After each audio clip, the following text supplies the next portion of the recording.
Hey everybody, Josh Sigurdsson of World Alternative Media here, and the eugenicist transhumanists are at it again, my friends, and they're calling it a leap forward. Scientists discover a way to control DNA with electricity.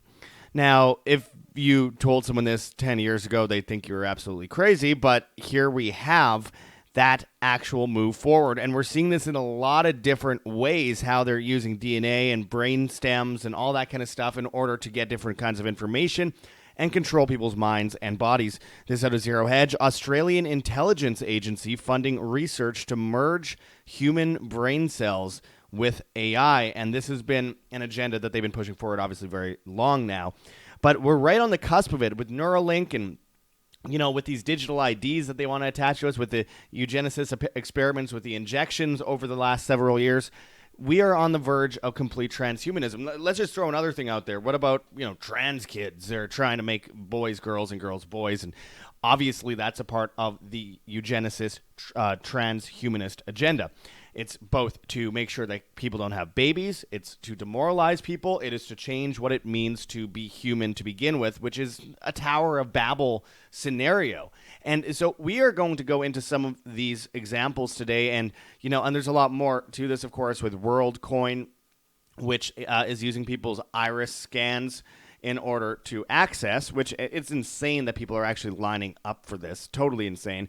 And of course, the fact that WorldCoin is here, it says just get your eye scanned by the orb and your new world ID will be issued to you. Well, what kind of world ID is that? Well, according to Sam Altman, who of course is one of the top people in the development of AI and ChatGPT and all that kind of stuff, he said it says WorldCoin says it will allow companies, governments to use its face scanning ID system. Okay, the main word there is governments.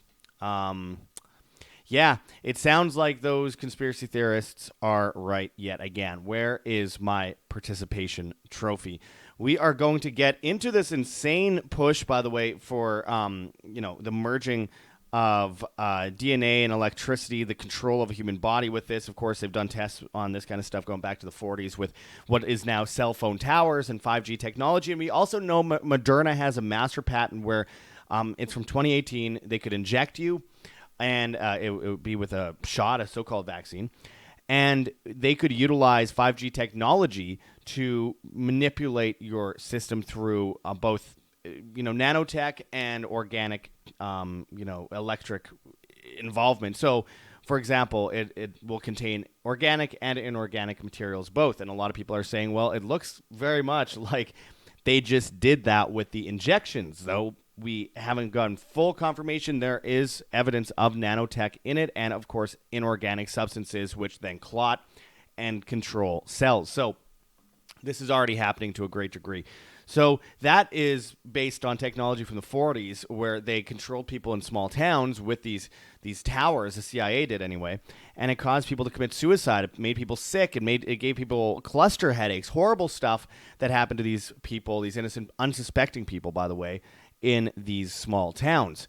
And it's developed into this, and I guarantee you it's much more further developed than people realize. So anyway, we're going to get into this and much more today, my friends. But before we do, I urge people to check those links below. Go to heavensharvest.com for long-term storable foods that are non-GMO, heirloom seeds, water filtration and storage, and books on how to get started. We also have organic kits.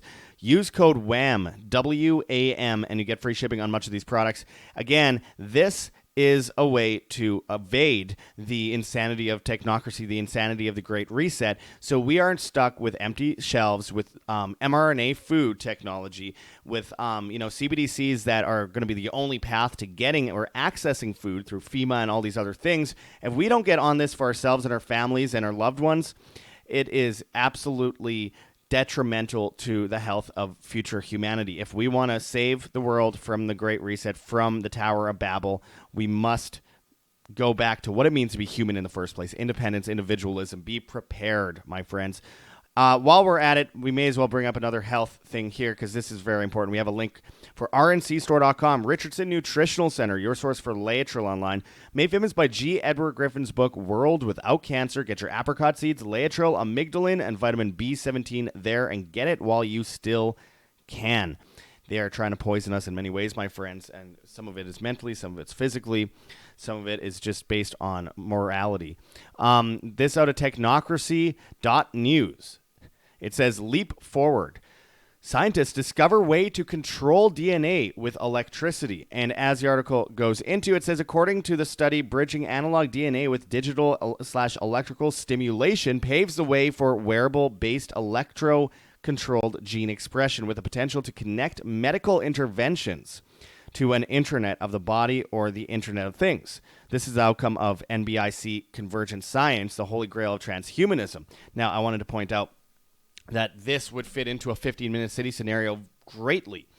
And, I mean, at this moment, Xi Jinping in China is building a whole city by his namesake and forcing people out of Beijing to go live in this city where every light post has facial recognition cameras on it. We already see how technocracy has developed over the years with cashless society and facial recognition and social credit and carbon credits and all that kind of stuff in China over the years. Well, as I was just in Oxford, England, reporting inside a 15-minute city, doing a documentary, which, by the way, you can help support us by going to our GoGetFunding.com campaign. For that, we need to raise up to $10,000 to make back the debts that we put into that movie.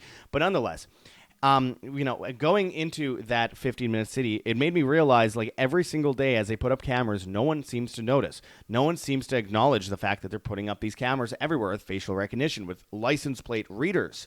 And it's where you won't be able to leave your city more than 100 your area anyway, more than 100 times a year. Can't travel. And with a digital unified ledger attached to a digital ID, which the UN is pushing forward right now, attached to your bank account, you won't be able to access food. You won't be able to access electricity. You won't be able to access anything in life without going along with this agenda. So if you have a whole bunch of people, with wearable devices or even external devices that are affecting you from street lights and light poles and all that kind of stuff, which is very much possible, as crazy as that sounds, then you can just control people from outside the body in this way that's never been possible before and connect it to that system. They already have sensors in sidewalks that can tell where people are walking. You don't need a microchip if you have a cell phone on you, if you have facial recognition everywhere, and London has had this for a long time. So just beware of what's coming next, my friends. It says, scientists have demonstrated that human genes can be controlled with electricity, a breakthrough that could pave the way toward wearable devices that program genes to perform medical interventions, reports a new study. And what kind of medical intervention is that? Say they acknowledge that, oh, well, you might have cancer that we gave to you in the first place, so here's a bunch of radiation that will probably kill you. Or, oh, you have a cough, here's some remdesivir. We need to immediately change your body's makeup down to the neurons, and it's about saving lives. That's what they always say. They said the same thing with fluoride, hydrofluorosilicic acid. They put it in the water. Oh, it's to stop cavities in children that can't afford toothpaste. First of all, most welfare programs do provide toothpaste. Second, in cities with the lowest rate of fluoride or no fluoride at all, they have the lowest rate of cavities.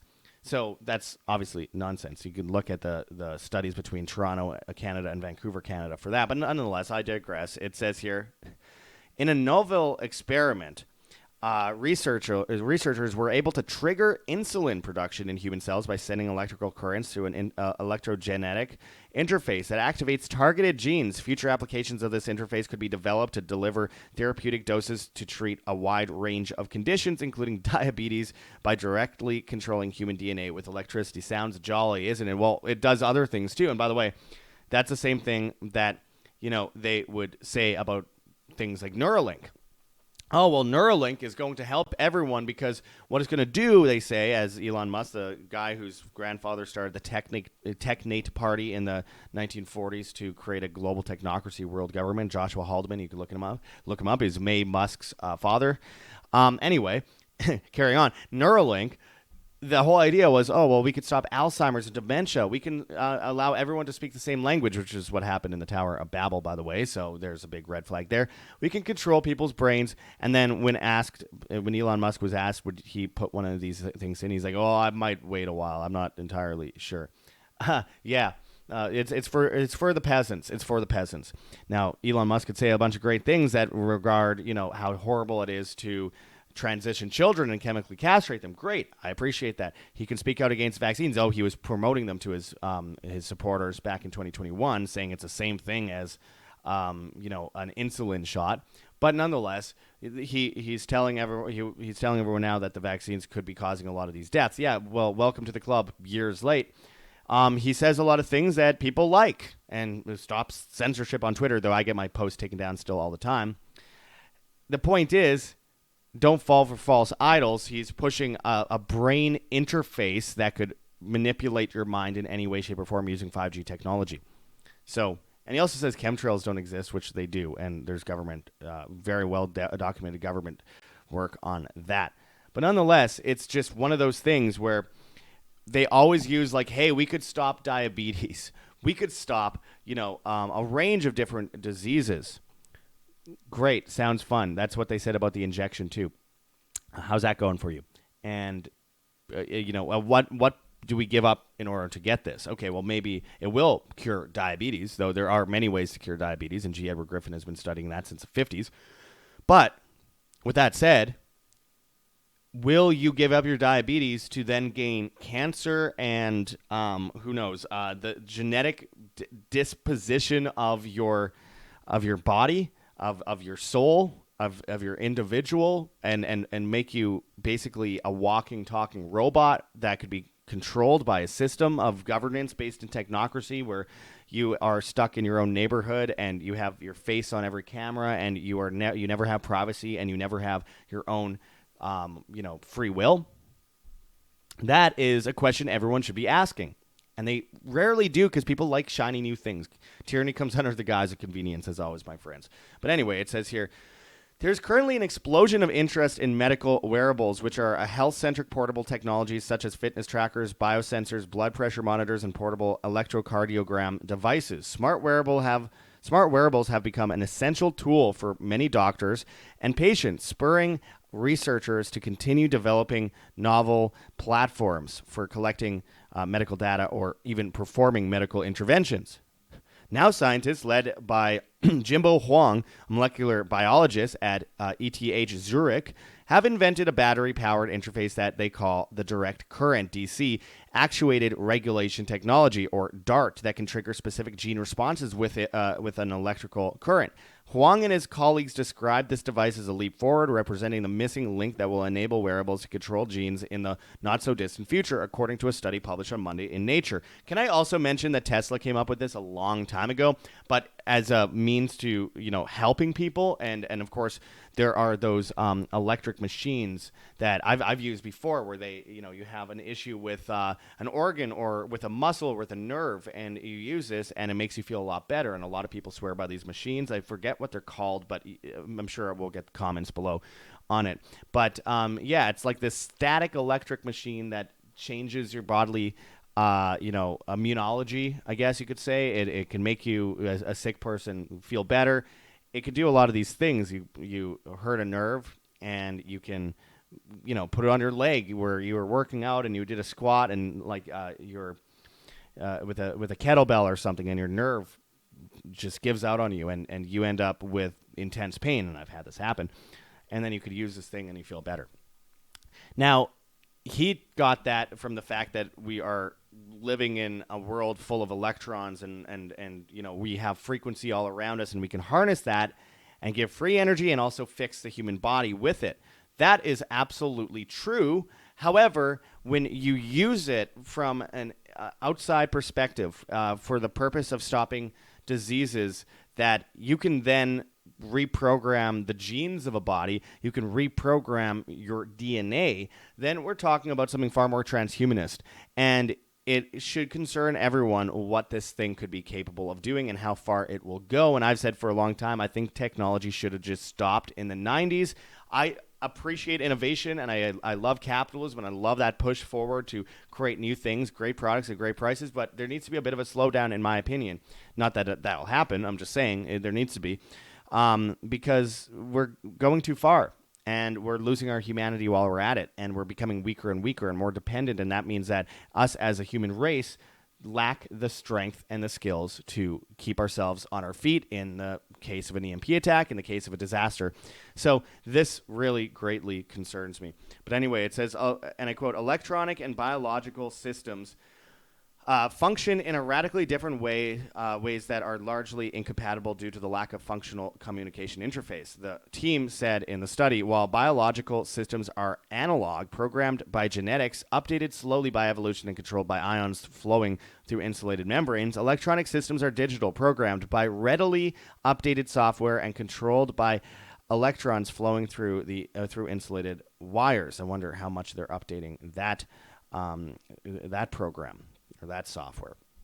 And will you have the ability to figure it out when they do it? It says, and I quote, electrogenetic interfaces that would enable electronic devices to control gene expression remain the missing link in the path to full compatibility and interoperability of the electronic and genetic worlds, the researchers added. With that in mind, the team aimed to forge a direct connection between our analog DNA, which is the biological alphabet that governs the life cycles of all organisms on Earth, and the electronic systems that form the basis of digital technologies. And you can actually see an original story on this from Vice. So scientists control human DNA with electricity and leap forward study report. So for the skeptics out there, you got your beloved mainstream media rag acknowledging it here. So anyway, my point is this is all happening at the same time as they've already unrolled this brain interface. And a lot of people have been hooked up with it in Australia. It passed the health testing last year, and we reported on it at the time.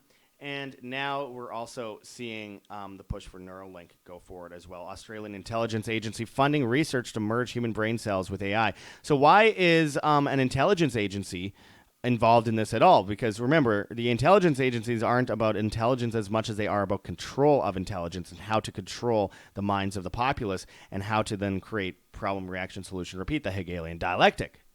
It says, Australia's Office of National Intelligence, the equivalent of the U.S. Director of National Intelligence, is funding a project to study ways of merging human brain cells with artificial intelligence. A team of researchers collaborating with Melbourne-based startup Cortical Labs received a $600,000 grant to merge biology with AI. The team has already demonstrated how roughly 800,000 brain cells in a petri dish is capable of playing a game of Pong. Oh, my God. This is bad, man. This is bad, my friends. It's so far along. I mean, imagine how far along it really is if this is just what we're hearing today. And I quote, this new technology capability in the future may eventually surpass the performance of existing purely silicon-based hardware, said team lead Adil Razi, an associate professor at Monarch University. The outcomes of such research would have significant implications across multiple fields such as, but not limited to, planning robotics, advanced automation, brain-machine interfaces, and drug discovery, giving Australia a significant strategic advantage. According to Razi, the tech could allow a machine intelligence to learn through its lifetime like human brain cells, allowing it to learn new skills without losing old ones, as well as applying existing knowledge to new tasks. Razi and his colleagues are aiming to grow brain cells in a lab dish called the Dish Brain System to investigate this process of continual lifelong learning, which they'll say, again, it'll stop Alzheimer's, it'll stop all these things. Yeah, they always have to dangle the shiny keys in front of the baby, and the populace is a baby. And, when they're talking, of course, about the advantages of this and learning through a lifetime, what they're basically saying is that these people that are using this interface will slowly have their brain downloaded into a computer. And now tie in the fact that you have these 15-minute cities, you have this DNA control, you have this eugenics experiment that is the injections, you have the cashless society, you have the destruction of the supply chain, the destruction of the energy grid, the destruction of the housing market, the destruction of the economy, the destruction of childhoods with immoral practices and the chemical castration, the destruction of civilization with fake World War III scenarios and all this kind of stuff, and then the push for BRICS world reserve currency, and then, of course, the Chinese model, which was, of course, the zero COVID policy, which is now the zero carbon policy worldwide with the 15-minute cities. It is quite clear what we're witnessing before our eyes. These things don't all happen at the same time by accident. These things are all happening at the same time because there's a concerted agenda in order to destroy humanity from the inside out, to destroy the individual, to destroy the meaning of humanity, which is individualism, responsibility, freedom. They're all the same thing. Freedom isn't something you hold in your hands. You are free or you're not, and that is the essence of humanity. But right now what we are seeing is the offloading of responsibility, the offloading of humanity into a big Tower of Babel type scenario.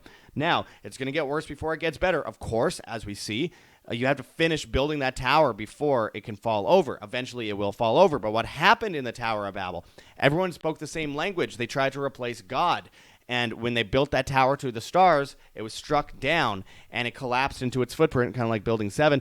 And everyone that survived this collapse of this tower, they spoke different languages, and then they couldn't talk to each other, and then they're confused, and then they warred for a long, long time after.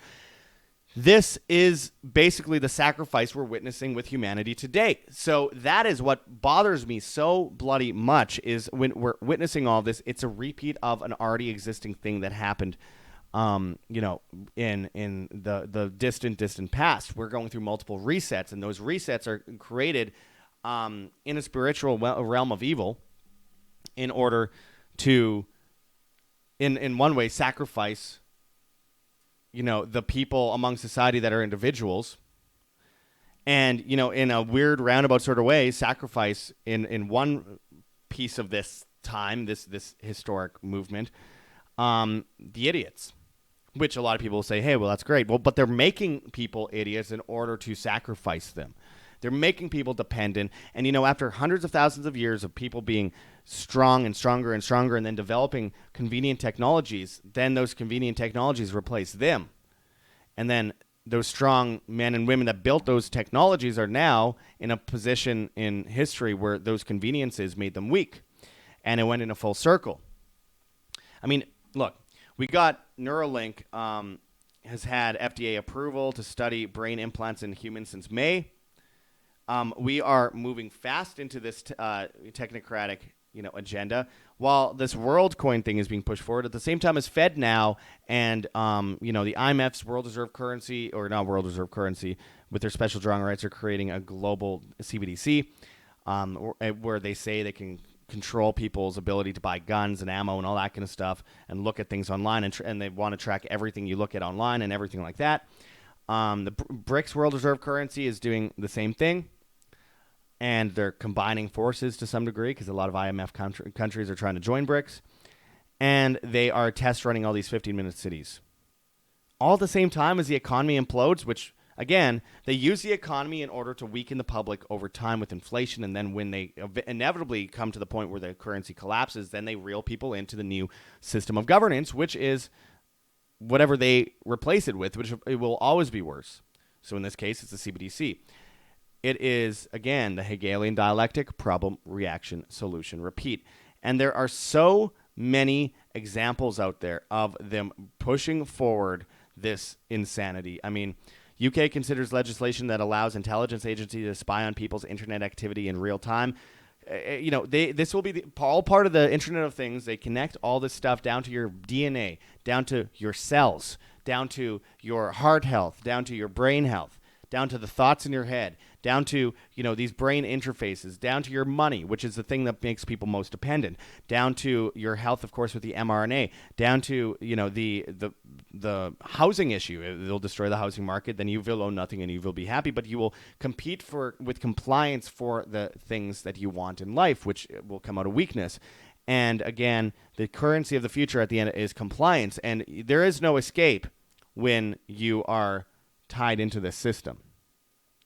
And you don't even need the brain interfaces to be tied into that system. You don't even need to have the control of your DNA to be part of that system. You just have to be dependent. You just have to not have the ability to feed your family. You just have to not have the ability to access currency. That's all they really need to do at the end of the day. And then they'll use a social construct, which they've done so well using social media for years, to prep us for social credit, which now is attached to FedNow, which means all intermediary payments coming out of your bank account or through PayPal or Cash App or Zelle go through this intermediary at the Federal Reserve that determines if you are socially acceptable enough to have this money go to the next person. But nonetheless, when they've already dictated this stuff to us with social credit or social media rather for years. And now X is trying to create a global banking system using social media. Another big one right there, guys. You have essentially the psychological programming of the populace, similar to what we saw with the Tavistock Institute and the media in the 60s and 70s, where they planned fake stories in order to see how people reacted, in order to develop a plan A, B, C, or D of what to do in the future and how to program people down the line to follow along with an agenda. So plan A didn't work. They already had plan B and a whole stem of plan A, B, C coming out of plan B. And social media is something that's done that for a long time at a much greater scale and has recorded us for years, and has also conditioned people to want likes and shares more than have self-respect.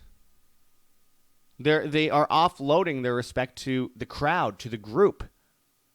And that is what has been so dangerous. So again, if that's part of the thing, you can't access your money, you can't access food, you can't access shelter, but there's also the social conditioning. So again, that's why you don't need the DNA thing, you don't need the Neuralink thing to control you, because at the end of the day, you'll want food, and also you don't want to, alienate your family or alienate the social group. And one of the things that was really obvious and pertinent in this issue where they brought this psychological programming forward was, of course, you guessed it, SARS-CoV-2, that thing that never got isolated. They said, you're killing grandma, you're killing family members. My friend's grandmother's brother's second cousin had died of COVID. That's what they'd say. So you are killing that person. You're the reason that person's dying because you're not wearing a mask. That is a program that they are going to use with the climate change nonsense. That is a kind of program they'll use if you don't get the food rations, you don't get the CBDC, on all that kind of stuff, because there's a shortage of food. There's a shortage of electricity. And by you not going along with this program, you are taking that away from other people. No, it's a government that's doing it. But nonetheless, that's how they program people. And social media has done that greatly. And that's why the UN had their own program where they paid millions of people around the world. Most of them didn't even know what they were doing, to just make comments about COVID during 2020 to scare people. And secret government nudge units. My goodness, this is all happening now. And there's already carbon credits on bank accounts in many places, not mandatory yet, but it will be soon. If people out there don't see what's happening, they are in for a world of hurt. So again, I always say it comes down to the humanity of the individual. If you want to fight a war for humanity, you have to do all the things that they hate. You have to stand for love, freedom, peace, family, God, all these things. Be responsible, be individually responsible, not collectively responsible, because that's an oxymoron. That means that you are indeed a slave.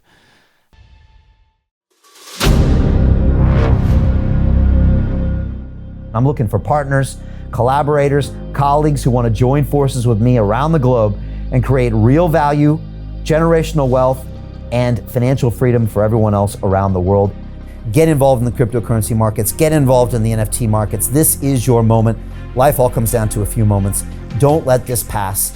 Now it's not too late. Next year's going to be too late. Ultimately, this is about freedom. That's the way I see it. This is about giving power back to the people and enabling billions of people worldwide to use the financial markets to improve their lives and those of their friends and their families and their communities. Honestly, I think it's a violation of human rights not to allow people basic access to financial services. Because right now people are being kept in the dark, they're being robbed of education, and it's a travesty. And so I'm looking for people that want to join me and be a part of this solution. And that all happens inside the DeFi Academy. The gains my students are making are absolutely amazing. Double, triple digit gains in the first month alone. That's amazing. This will change your life. Now is the time to get involved. I'm going to tell you exactly how my students in my academy made money in the last 30 days. I'm talking about real trading results. And let me just whet your appetite a little bit. Let me hit you with some numbers. I'm talking Brendan from New Zealand is up 68.77% on the month. Steve from Europe up 83%. Albert in Singapore up 169.9% on one single trade. I got Susan up 153% on her call options alone, also rocking 139% returns and 442% returns as well on individual trades. These are people that are changing their financial future in the last 30 days, but it's based on trading discipline. I've graduated over 500 students from inside my academy from over 54 countries around the world. It's amazing. When it comes to crypto, DeFi, and blockchain, we love this space. We truly believe it's the future. This is down to our core. It's authentic to what we're doing, and everybody can tell through the camera because you can't make this stuff up. If you're watching me now, wherever you are, I implore you, take 60 seconds right now and join my academy. Apply today. Now you've got a chance. Life all comes down to a few moments. What are you going to do? What's the choice that you're going to make?